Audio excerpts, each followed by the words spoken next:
Hi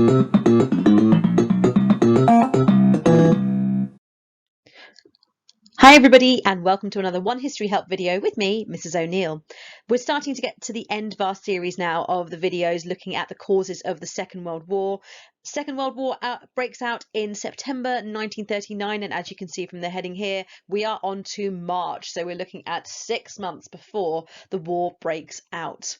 Really important, if you've not done so already, you want to check out the video that comes before this, which looks at the Czech crisis and the Munich Agreement of September 1938, because that directly leads on to what we're looking at here, looking at the invasion of Czechoslovakia in March 1939, and most importantly, looking at what happens in the aftermath of that invasion. Just wanted to revisit this table right here. For those of you, again, who've already watched the video looking at the Czech crisis of September 1938, you would have already seen this table here. Following on from Anschluss, the people of Britain weren't really too sure whether or not they would really be willing to get involved if Hitler started to take over other countries. But by October 1938, when Hitler has successfully managed to reunite the Sudetenland, because essentially in the Munich Agreement it was given to him on the promise that he doesn't take over Czechoslovakia. The people of Britain were asked, do you believe him? Okay, do you believe him when he says that he won't take over anywhere else? We can see from the results right here that public opinion had changed massively, and 93% of the people in our country said no, we do not believe him, and we were right not to believe him at all. Another recap here of the timeline, looking from March 1938 up to where we're looking at today, looking at March and April 1939. So all of these events here really link in to each other. The success of Anschluss gives Hitler the confidence in September 1938 to start to go for the Sudetenland in Czechoslovakia, and the success from that Munich Agreement very much inspires Hitler to go on and to invade Czechoslovakia. He's really got the impression by late 1938 going into 1939 that essentially no one's going to stop him. No one's going to stop him from doing anything. And a big reason to do with that is because of those 800,000 men that he now has in that army, all of that strong military rearmament program that had been going on, building tanks and airplanes and so on and so forth. And also by this stage, when we're starting into the Czech invasion in March 1939, we have already been able to see just how devastating Hitler's military tactics can be during the Spanish Civil War, where he uses this tactic of blitzkrieg. More on that in the rearmament video a little bit earlier on in the series. So Hitler is really saying, do you know what, guys? I'm just going to do what I want now. Try and stop me. Okay, and he's very much, again, buoyed up with the confidence from the Munich Agreement. He really couldn't believe his luck that they were so willing to just give him the Sudetenland. That when we get into what we're looking at here, we're going to see Hitler break his promise massively. The map here is to help us get a bit of an idea about what happens to the territory of Czechoslovakia following on from the Munich Agreement in September 1938. Just want to label a few countries first of all. The Third Reich is Germany, and it's not labelled on here, but I will label it as for us. Just down here we have got Austria. So that helps us know that this is later on in 1938, because at this point Anschluss has happened and Germany and Austria are united. It's the country in the middle with all the arrows that we're concerned with, though, and this is Czechoslovakia. This is Czechoslovakia. The light blue area that you can see, so like around about here, okay, this is the Sudetenland that was reunited with Germany following on from the Munich Agreement. You'll notice that Czechoslovakia is divided into two. Can you see this like little line along there?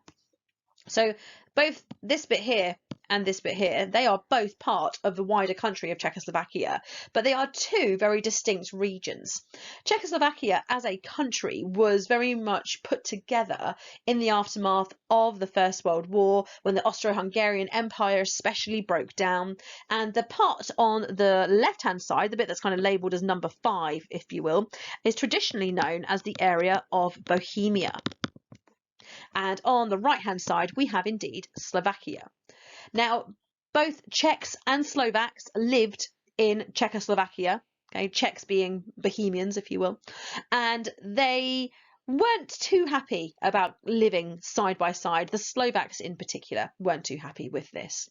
Now, what happens following on from the Munich Agreement, as well as the Sudetenland being given to Germany, we also get other countries like Hungary and Poland essentially just taking chunks out of out of Czechoslovakia as well. So it is shrinking massively as a nation, essentially just being taken over by people who are seeing the weaknesses. Just to add a little bit more historical context, centuries previously, Germany, Bohemia, Hungary, Austria, Poland, and essentially our locations in the centre here, they changed and shifted borders all of the time. There was constantly land grabs going on in this area in the earlier centuries. So it's unsurprising that Czechoslovakia was a place that was in demand, because historically speaking, that territory had been part of one empire and another at some point over the centuries. This map here represents the percentage of German speakers that lived in Czechoslovakia in 1938. As you can see from the key in the top right hand corner, the darker the colour, the more German speakers that lived there. This territory all around the edge just here is one that we know already. Oh, sorry, there we go. And this bit here, because this is the Sudetenland.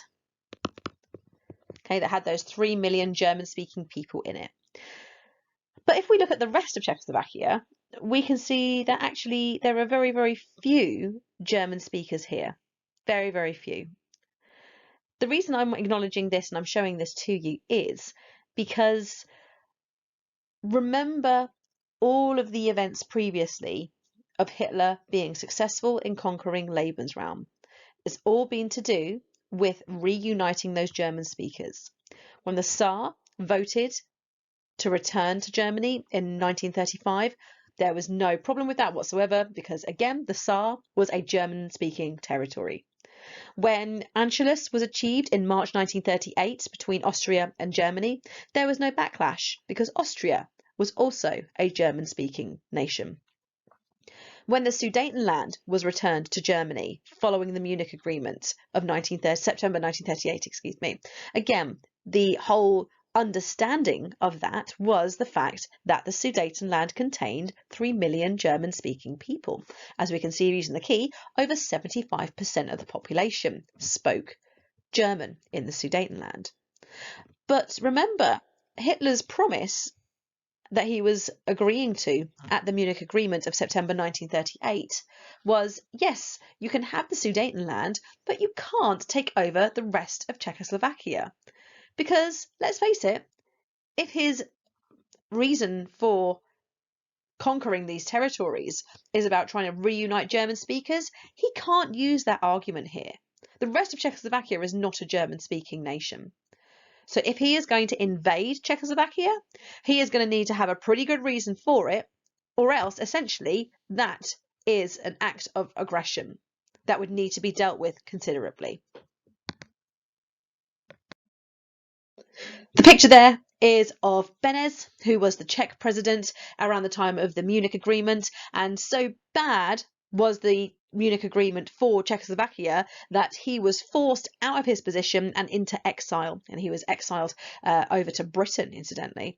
And the guy who replaces him is this guy here, a guy called, I'm going to pronounce it as Hacha. The Eastern European in me wants to pronounce it as Hacha, but I'm not too sure. But he essentially became the new president of Czechoslovakia. And if you remember back from a couple of maps ago in our little presentation here in this video, remember that Czechoslovakia was essentially two separate locations kind of joined together. We've got Bohemia and Slovakia, where the Slovaks were. Now, Hitler knew that the Slovaks were unhappy being part of this wider nation.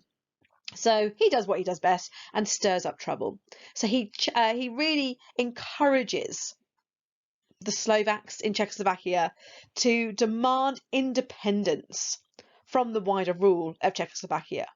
And Hacha here totally freaks out about the whole thing, understandably so. And Hitler sees his weakness, and in March 1939, he was forced to hand Czechoslovakia over to Hitler. Again, one of those great moments where Hitler is able to claim that when those troops cross the border, when those Nazi tanks roll in, he can claim he was there to calm everything down, to restore order. The same happened in March 1938 with the Anschluss, and he's doing exactly the same again here in Czechoslovakia. Because remember, he doesn't have a good enough reason otherwise to take over the rest of Czechoslovakia. There aren't any German speakers there, so he's there to say, look, I was just trying to stop all the trouble that was kicking off. Interestingly, there was absolutely no resistance from the people of Czechoslovakia. So the Czech people didn't try and fight back when the Nazis rolled into Czechoslovakia. They didn't fight back whatsoever, possibly because they realised that it would have been futile. It would have been absolutely pointless. Chamberlain, however, is not happy at all. Okay, this is not what was agreed at the Munich Agreement. Okay, firstly, you said you wouldn't take over the rest of Czechoslovakia, and I trusted you with that. And also, we had a discussion to say that we would talk things through. You wouldn't go ahead and do things like this, and we would talk things through otherwise. You know, it puts me in a complicated position. But most importantly, for Chamberlain, his policy of appeasement, which he was so proud of following the Munich Agreement when he steps off that plane with that promise of peace in our time, that promise that Hitler made about not invading the rest of Czechoslovakia has not happened, and appeasement has failed. Let's look at the immediate aftermath as well for these two individuals, for Hitler and for Mussolini. So for Hitler, things just keep getting better and better and better. Lithuania was forced to surrender the province of Memel, which had been taken from Germany during the Treaty of Versailles. He also makes it very clear that he wants the restoration of Danzig in Poland. Danzig is on the border, essentially, between Poland and this section of Germany known as East Prussia.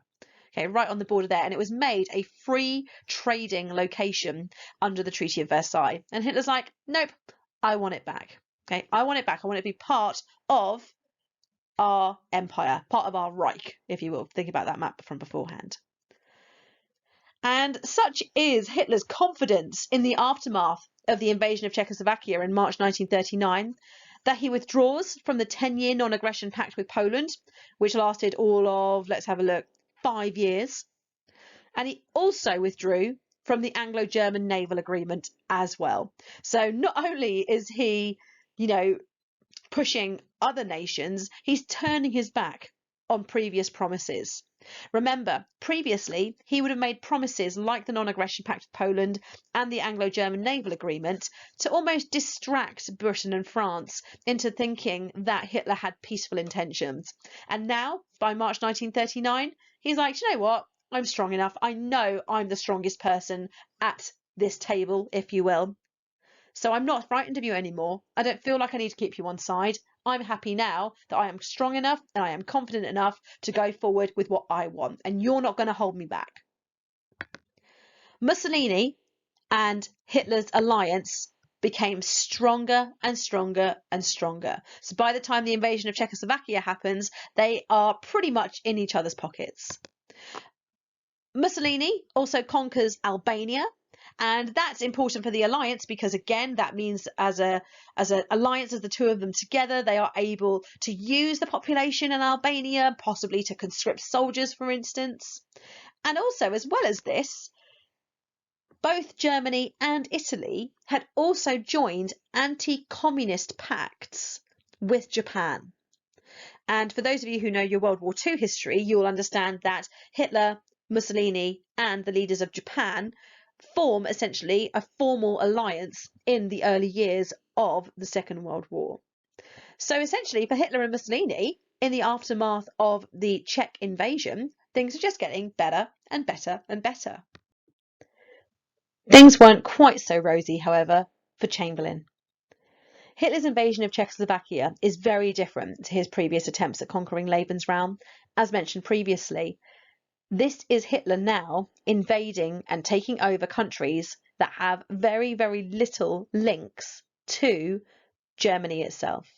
We know with hindsight that he was trying to conquer Lebensraum in the east, trying to get towards Russia, to the Soviet Union, where he could defeat communism. But nonetheless, Britain and France did nothing to oppose what he had done. Chamberlain was understandably devastated by what had happened because his steadfast policy of appeasement had failed, and he was made to look weak and foolish for trusting Hitler. Really interesting turn of events from 6 months previously, from where he steps off that plane to that hero's welcome. Chamberlain is also upset that Hitler had not consulted him on his plans for what he was going to do in Czechoslovakia, because again, it goes against what they had agreed on at the Munich Agreement. Back in Britain, Chamberlain steps up the country's war preparations in March 1939, and one of the big things that he does is that he reintroduces conscription. The war hadn't even started, and it already started conscripting men of fighting age. And this is the first time in our history where that had ever been done during peacetime, when there wasn't a war that was going on. Really big deal there. And again, it goes back to, the Munich Agreement in September 1938. Around that time, he was already evacuating children, handing out gas masks, building air raid shelters. He knows now that war is going to be happening, and he's really got to speed up those preparations as much as he can. Importantly, however, from a foreign policy point of view, Chamberlain knows that they have let Czechoslovakia down, and Hitler was not to be trusted and is not done with invading other countries either. And Chamberlain, despite the fact that he had egg on his face from appeasement failing, he was resolute in trying to make sure that Hitler would not conquer the rest of Europe. Oh, another map here for us. So let's just kind of take a little bit of a reminder here of just how much territory that he's now been able to take over, that Hitler's been able to take over. All right. So this is a map from most of the 1930s, if you will. So here we go. So we've got this area here. We've got the Rhineland, which has now been reunited with Germany as well. We've got Austria, which is now part of Germany. We've got Czechoslovakia too.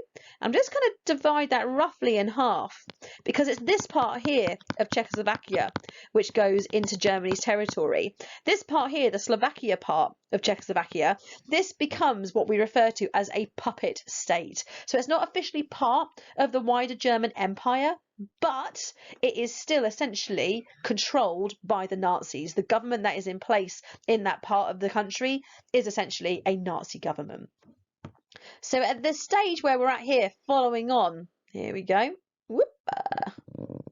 from that invasion of Czechoslovakia, it is pretty obvious to anybody watching where Hitler was going next.